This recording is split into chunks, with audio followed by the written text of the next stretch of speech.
If you're planning for your retirement, it might be quite difficult to choose what retirement investment is appropriate and compatible for you.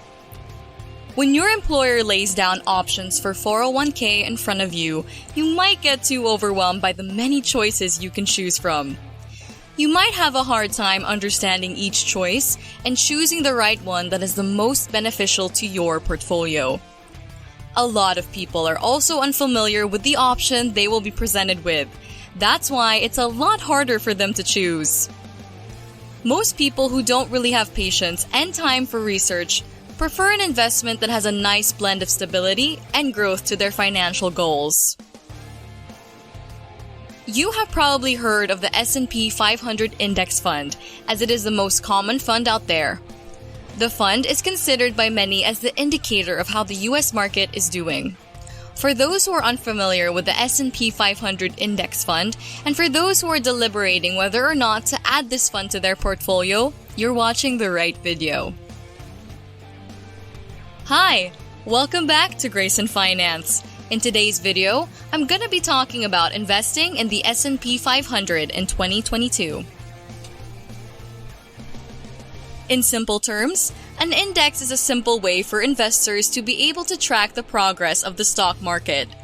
You might have also heard about the Dow Jones Industrial Average tracking down 30 blue-chip companies. The S&P 500 Index Fund is present to track down the performance of the 500 largest publicly traded companies. The S&P 500 Index Fund accounts for 80% of the market's value. This is why its performance is no worse, at the same time, no better than this sector of the market. It's very important to remember that detail if you ever want to invest in this fund. You can also find some types of mutual funds not actively being managed by someone and were supposed to beat the market, but instead are designed to mirror the performance of an index, such as the S&P 500 Index Funds. As index funds are very passive, you can also own them for cheap. Let's take, for example, a Vanguard S&P 500 Index Fund that charges a low rate of 0.3%. For $1 million invested, you will be getting $300 every year. Now, let's discuss how exactly an index fund like the S&P 500 actually works. Investing in the S&P 500 Index Fund means that you will own a share of the entire large-cap stocks that basically make up the index. The included companies can change depending on if the S&P 500 drops or adds some companies for other companies in the actual index. We also need to mention that the S&P 500 Index Fund is fairly diversified, being involved and spread out in 11 different sectors with no more than 30% money invested in each sector. This is one of the reassuring qualities of this kind of index fund to its investors, since limits are imposed through allocation in every 11 sectors, with funds also being allocated to sectors like finance, industrials, technology, and many more. With this, the investors are getting access to an immediate broad market diversification without doing so much work. Let's take a look at different business sectors that comprise the index.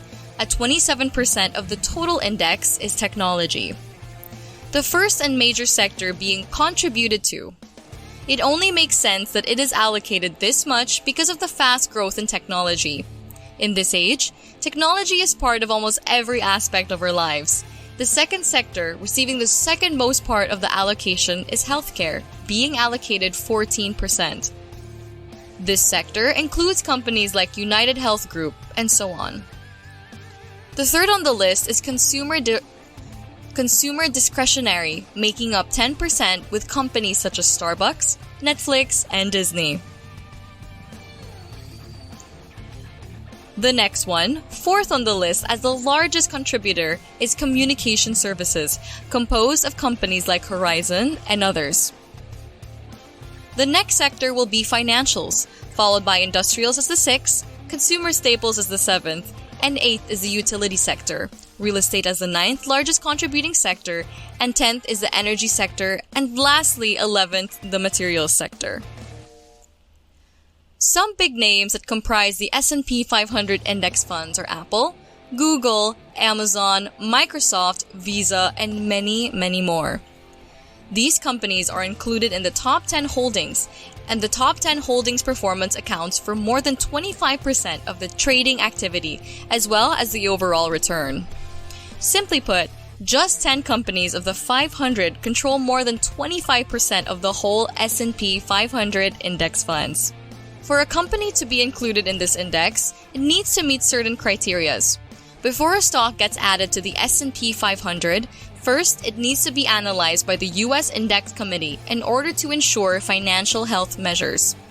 If you're wondering how a company can get included in this index fund, well, first, it needs to be a U.S. company. Second, it needs to have a market capitalization of a minimum of $8.2 million.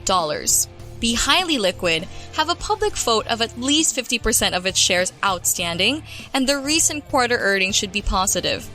In addition, the stock should also be trading for a reasonable price and had been publicly traded for at least 12 months.